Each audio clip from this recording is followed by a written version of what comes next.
présenter ce travail qui a été ma thèse l'année dernière, l'échographie clinique ciblée par le médecin généraliste, définition d'un premier niveau de compétence par consensus formalisé via la méthode Delphi.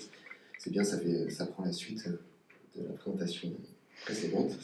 Je ne vais pas m'étendre là-dessus, l'échographie clinique ciblée, maintenant on sait ce que c'est, hein, plus prolonger l'examen clinique par des coups d'écho pour répondre à une question clinique. Les compétences identifiées comme pertinentes en médecine générale, elles commencent à être bien étudiées maintenant, depuis de nombreuses années. Et dans ce travail, en fait, je me suis intéressé à la question de savoir si, parmi ces compétences identifiées comme pertinentes en médecine générale, lesquelles étaient finalement pertinentes cette fois dans un premier niveau de formation, parce qu'on sait que toutes ces compétences demandent des temps de formation différents, et du coup on ne peut pas tout inclure quand on veut former notamment des internes en médecine générale débutants en échographie. Donc il va falloir s'intéresser à cette question de savoir qu'est-ce qu'on met dans un premier niveau. Les urgentistes ont fait ce travail-là il y a plusieurs années déjà, de savoir ce qui devait constituer un premier niveau de formation pour eux, et ensuite un deuxième, un troisième. Donc pour répondre à cette question, j'ai utilisé la méthode Delphi. On a réuni un groupe d'experts dont voici les critères: qui devaient pratiquer la médecine de premier recours, utiliser l'échographie régulièrement depuis plus de 2 ans, et pouvoir justifier d'une formation à l'échographie. On les a démarchés en contactant les départements de médecine générale et aussi auprès de la SNECO-MG, la superbe société savante, la première société savante française dédiée à l'écho.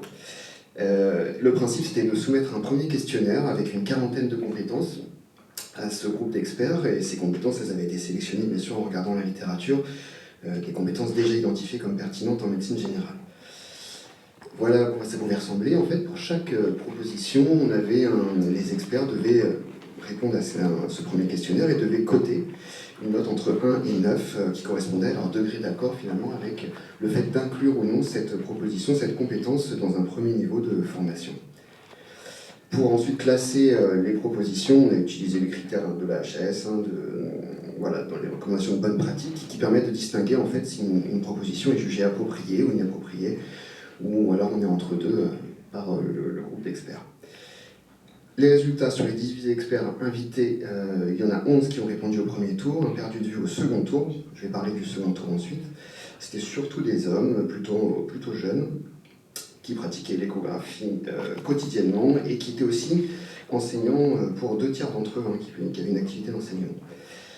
Alors, il y a eu ce premier questionnaire, et à la fin de ce premier questionnaire, on a pu dégager certaines compétences qui ont fait l'objet d'un consensus dès le premier tour. Et parmi celles qui n'ont pas fait l'objet d'un consensus, on a pu adresser à chaque expert un document qui rappelait sa réponse, et il pouvait prendre connaissance de la répartition des votes des autres experts, ainsi que des commentaires qui avaient été laissés par les experts au cours du premier tour. Donc ça, c'était pour ensuite proposer au sein d'un deuxième questionnaire les propositions qui n'avaient pas fait l'objet d'un consensus au premier tour.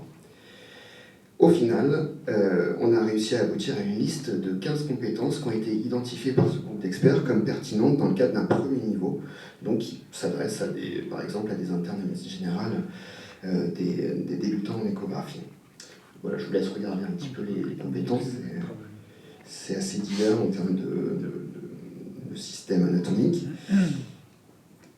Alors, à notre connaissance, c'était la première étude qui s'intéressait vraiment spécifiquement à un premier niveau de compétences en échographie clinique ciblée pour le médecin généraliste. On voit que les compétences qui ont été jugées pertinentes par le groupe d'experts, c'est concordant avec ce qui avait été identifié dans la littérature.